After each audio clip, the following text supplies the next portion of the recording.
السلام علیکم ملګرو، زه صفی الله زمان یم او نن موږ راځو نن ورځ درس کې تاسو ته وایل لوپ سټیټمنټ په کنسول اپلیکیشن کې تدریس کوو. دا زموږ کوم نمبر ویډیو ده او راځو خپل درس ته چې په دغه درس کې موږ وایل لوپ تاسو ته تشریح کوو او راځو ګورو چې دغه د فار لوپ او نسټډ فار لوپ سره لږ څه فرق لري. او تیر درس کې موږ تاسو ته د کنسول اپلیکیشن کې د نسټډ فار لوپ درس تشریح کړو.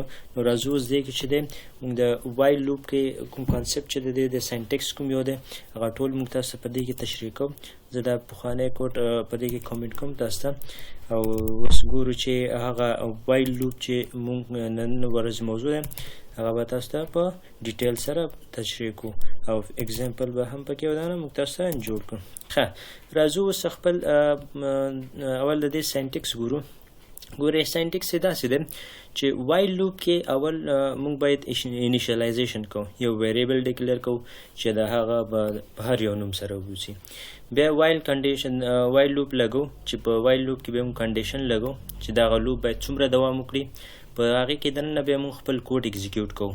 صحیح ده، کوډ اکزیکیوټ کوو چې دغه وایل لوپ څومره چلیدلی دی او څومره چلیږي. نو په دغه کې به موږ ته دلته کوډ به اکزیکیوټ کیږي. بیا د کوډ څخه وروسته انکریمنټ اینډ ډیکریمنټ به کیږي. لکه وګورئ چې دغه وایل لوپ موږ سره په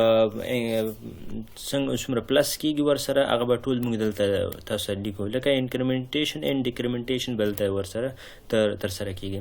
ښه راځو خپل پروګرام ته راځو چې په دغه وایل لوپ باندې موږ خپل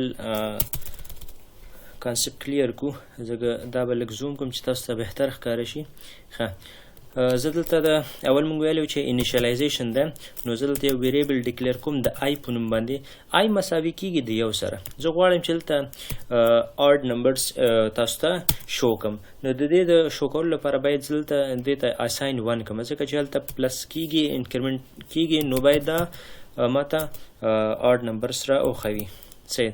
راځو اوس دلته وایل لوپ هم ولګو. دې کې دننه موږ کنډیشن ورته پاس کوو. کنډیشن کې چې لیکو دغه آی چې ما ډیکلیئر کړی ده نو دا به زه دلته کنډیشن به ورباندې سیټ کوم چې آی از لیس دین اور ایکول ټو. دا به څومره دوام کوي، کوم ځای پورې به دوام کوي چې دغه موږ ورته څومره ویلیو اساین کړو په دې کنډیشن کې همدغومره به دا دوام کوي. زه وایم چې دغه آی از لیس دین اور ایکول ټو 20 دې سره باید مشابه اوسي. ښه دلته به چې کله دا ما سره کنډیشن سیټ شو زه یو کنسول میسج ورته شو کوم. کنسول ډاټ رایټ لاین مې ولیکم او دې کې زه ورته شو کوم چې دغه آی چې کوم یو موږ اساین کړی ده کنډیشن کې موږ ور پاس کړی ده دا ماته شو که شو را به شو. اول دې ته به اوس ویلیو انکریمنټ اینډ ډیکریمنټ به ترسره کوسي. ده آی به مساوي شي څه شي سره؟ آی پلس 2 سره. یعنی آی کې اوس ویلیو 1 دی، کله چې دا 2 ورسره پلس شي نو دا به آډ نمبر به ورڅخه جوړ شي. نو آی از ایکول ټو آی پلس 2 دا مې ورته اساین کړه. نو راځو دغه کوډ چې ما لیکلی دا تاسو ته تشریح کوم. ګوره موږ اول ویلې چې انیشیالایزیشن به کیږي.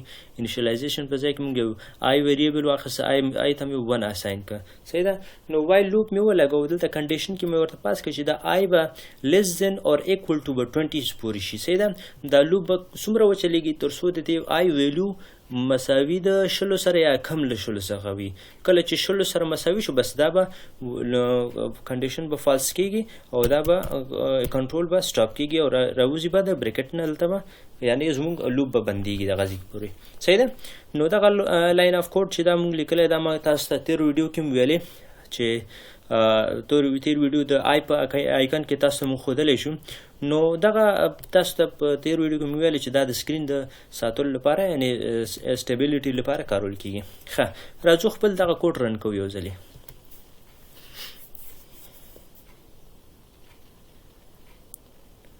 ښه ګورئ ما تاسو ته ویلې چې آډ نمبرز به پرنټ کیږي 1 3 5 7 9 11 up to 19. لکه وګورئ آی از لیس دین 20 لیس دین 20 چیرې اوس دې سره د آی سره کوم یو ویلیو چې 19 د دې سره 2 پلس شي د آی د 20 نه زیات کیږي که نه. دلته کنډیشن فالس شو او زموږ لوپ ودرېده. صحیح. نو دا زموږ د نن ورځ درس چې موږ تاسو ته پکې د وایل لوپ تشریح کړه. وایل لوپ د دې لپاره کارول کېږي، یو ځل بیا تاسو ته وایم چې موږ غواړو خپل یو لاین اف کوډ څو بار اکزیکیوټ کړو، څو ځل اکزیکیوټ کړو.